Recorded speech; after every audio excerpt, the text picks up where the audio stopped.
Монгол Ардын намын баг хурлаас Зандан шатрыг Монгол улсын дараагийн ерөнхий сайд байх ёстой гэж үзлээ. Бурхан багшийн дүүч өдрөөр гэрэл жагсаалыг анх удаа зохион байгуулна. Их Юан улсын үеийн мөнгөн гэрээгээ олджээ. Мэргэжлийн сумогийн 69 дахь их аврага Хакухо даваа жаргал холбооноос гарсан ч сумогийн ертөнцийг орхихгүй. Харин ч дэлхийд сурталчлан таниулна. Гол мөрний устай холбоотой ёслоор Хөвсгөл аймагт 8 хүн амнасаа алджээ. Улаанбаатар хотын баяраар сонирхолтой нэгэн уралдааныг зохион байгуулах гэж байна. Ice Globe-ийн цөөн хормын мэдээ эхэлж байна. Монгол Ардын намын 7 дугаар баг хурал энэ сарын 9 дахь хуралдаж Монгол улсын дараагийн ерөнхий сайд нь Зандан шатар болох ёстой гэж үзлээ. Одоо түүний нэрийг ерөнхийлөгч хүрэлцэхэд ойрын хугацаанд танилцуулж зөвшөлдсөний дараа улсын хурал дахь Монгол Ардын намын бүлэг холбогдох байнгын хороод болон улсын хурлын чуулганы нэгдсэн хуралдаанаар хилэлцэх юм а. Эдгээр процессын дараа түүнийг Монгол улсын ерөнхий сайдаар томилно. 1998 онд Монгол банкнд сургалтын төвийн менежерээр төрд ажиллаж эхэлсэн түүнийг гадаад хэлний мэдлэгтэй хурц зан араншингүй тул нам дотор эв нэглийг хангана. Гадаад хэргийн дэд сайд байсан тул хоёр хурштай сайн харилцаа тогтоож чадна гэж үзэж баг хуралд ирсэн 360 гишүүний 67% нь дэмжсэн байна. Зуны тэргүүн сарын шиний 15-нд Бурхан багшийн ихээс мэндэлсэн төгсгийгээрсэн Нирванд орсон 3 их үйл давхцдаг. Уг өдрийг Бурхан багшийн их дүүч өдөр хэмээдэг. Уг өдрийг энэ жил хот хөдөөгүй соёлын яам холбогдох төрийн байгууллагын дэмжлэгтэйгээр амар амгалан хамтдаа түгээй урайнд ор тэмдэглэн өнгөрүүлэх гэж байна. Бид нар амар амгалан өөрөөсөө эхлээд бий болгоё.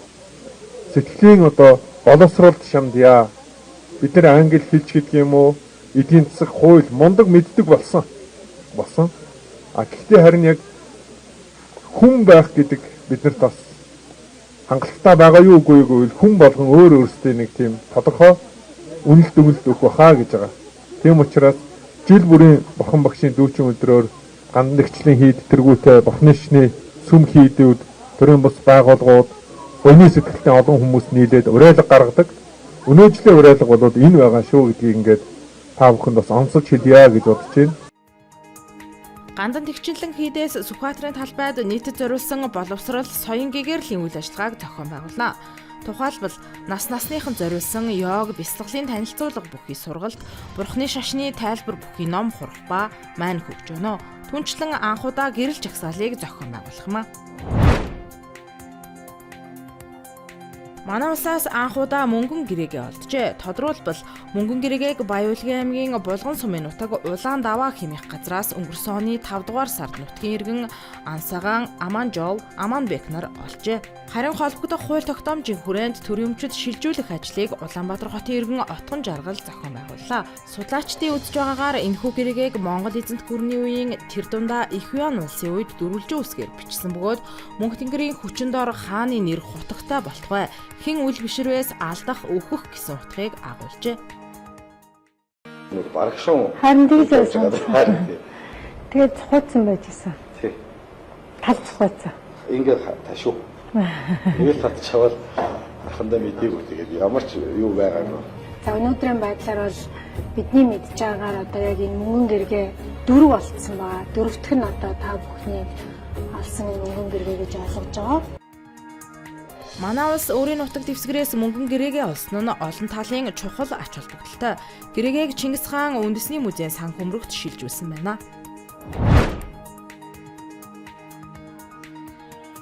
Японы мэргэжлийн сумогийн 69 дахь их аврага Хакухо даваа жаргал холбооноос гарсан ч сумогийн ертөнцийг орхихгүй. Харин ч дэлхийд сурталчлан таниулна гэлээ. Тодруулбал сумог дэлхийд түгээх төслүүдэд анхаарлаа хандуулах бодолтой байна гэж өчигдөр хийсэн хэвлийн хурлын үеэр мэдэгджээ. Тэрээр анх 15 наснда Япон улсад ирж 2001 онд ирээдүйтэй сумоочин болохоо харуулсан юм а. Улмаар 2006 онд дээд зиндаанд анхны удаа төрүүлж, цаашлаад нийтдээ 45 удаа төрүүлж, түүхэнд их хамгийн агуу Йокозуна болсон. Дээдсийн даанд ийхүү түүхэн амжилт тогтоосон тэрээр 2021 онд зодог тайлж багш дасгалжуулагч болох замлаа эхлүүлсэн юм а. Гэвч түүний дэвжээ өнгөрсөн оны 4-р сард шавийнхан зохисгүй үйлдэлээс болж хаалгаа барьсан. Өөрөөх нь хэлснээр сумог хайрлаж, сумод хайрлагцаар 25 жилийг үдсэн тэрээр ийхүү сумогийн холбоог албан ёсоор орхилоо. Хөвсгөл аймагт он гарсаар гол мөрний устай холбоотой ослоор 8 хүн амь насаа алдаад байна. Хамгийн сүүлд энэ сарын 6-ны өдөр бүрэн тогтох сумын нутаг дэвсгэр Дэлгэр мөрний голын усанд хүн живж харамсалтайгаар нас оржээ. Аймгийн онцгой байдлын газрын Эрен хайх аврах салбарын алба хаагчид тухайн хүний цогцыг 7-ны өдрийн 08 цаг 22 минутад голын уснаас гаргаж цагдаагийн байгууллагад хүлээлгэн өгсөн байна.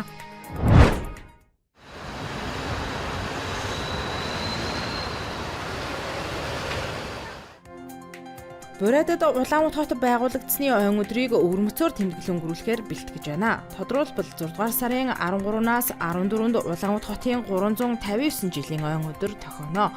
Түүхэн өдөрт зориулан 50 гаруй төрлийн үйл ажиллагааг зохион байгуулахаар төлөвлөжээ. Энэ өдөр хот бүхэлдээ урлаг уран сайхны тоглолт бүхий 6 цэнгэлийн хот болж хуурах юм байна. Арбатын гудамж цэцэрлэгт хүрээлэнгүүд хотын түүхийн музей, номын сан гээд олон талт үйл ажиллагаа хаасаагүй явагдахаас гол үйл явдал төв талбайд буюу зөвлөлтийн талбайд болно.